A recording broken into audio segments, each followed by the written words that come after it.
انکار نہیں کرتے تھے، یعنی اللہ کے وجود کے منکر نہیں تھے، وہ بتوں کو ساتھ شریک کرتے تھے۔ وہ کہتے تھے کہ اللہ موجود ہے، کارساز حقیقی ہے، لیکن یہ بت بھی اس کے ساتھ کاموں میں شریک ہیں۔ اس وجہ سے وہ مشرک ہوئے۔ اس کی ذات میں یا اس کی صفات میں کسی کو شریک مانا جائے تو بندہ مشرک ہو جاتا ہے، کافر ہو جاتا ہے۔ دوسرا، وہ رسالت کے منکر نہیں تھے، نفس رسالت کے، کہ رسول نہیں ہوا کرتے۔ وہ کہتے رسول ہوا کرتے ہیں، آیا کرتے ہیں، ماضی میں بھی آئے ہیں، اب بھی آ سکتے ہیں، لیکن آپ نہیں ہو۔ تو رسالت کے منکر نہیں تھے، انتساب کے منکر تھے۔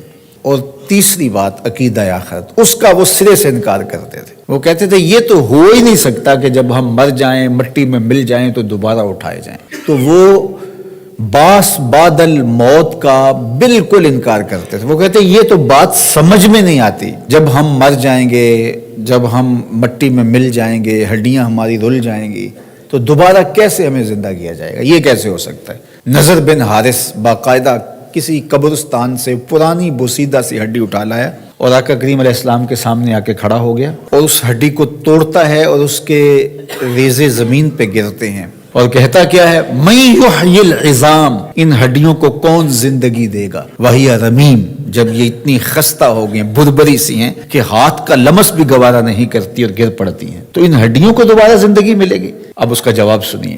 اللہ اکبر، رب کا کلام تو پھر رب کا کلام ہے۔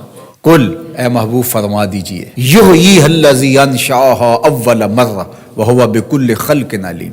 جب یہ ہڈیاں نہیں تھیں، اب تو ہڈیاں ہیں، اب تو میٹیریل موجود ہے، بکھر گیا ہے، ٹوٹ گیا ہے۔ جب یہ ہڈیاں بھی نہیں تھیں، اس وقت جس رب نے انسان کو بنایا تھا وہ ہڈیوں کو جوڑ کے بھی بنا لے گا۔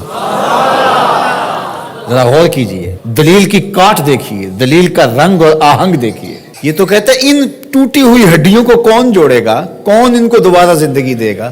یہ سوال وہ پوچھ رہا ہے۔ وَضَرَبَ لَنَا مَثَلًا، مثالیں کہاوتیں وہ بنا رہا ہے۔ وَنَسِیَ خَلْقَ، جو اپنی تخلیق کو بھولا ہوا ہے، جس کو یہ یاد ہی نہیں ہے کہ میں کون ہوں۔ ننھی بوند سے میری تخلیق ہوئی اور پھر ہڈیاں بھی بنی، گوشت بھی چڑھا، اور پھر جو ہے وہ روح بھی پھونکی گئی۔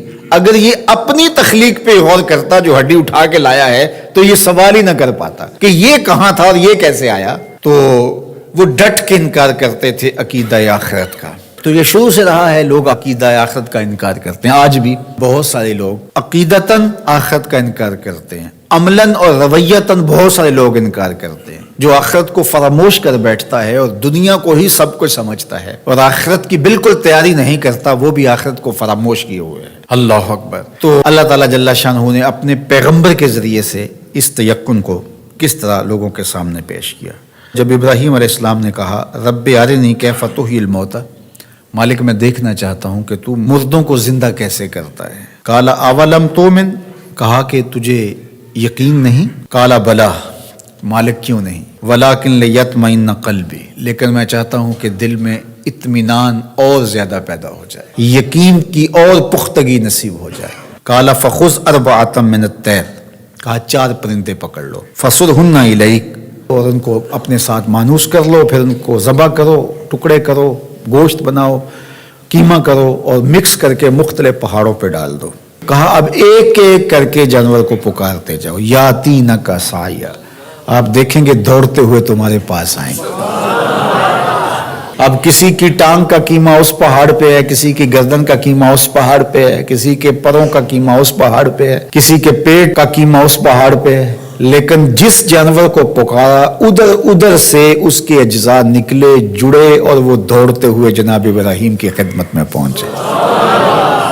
تو کہا ہم ایسے ہی مردوں کو زندہ کرتے ہیں۔ تو یہ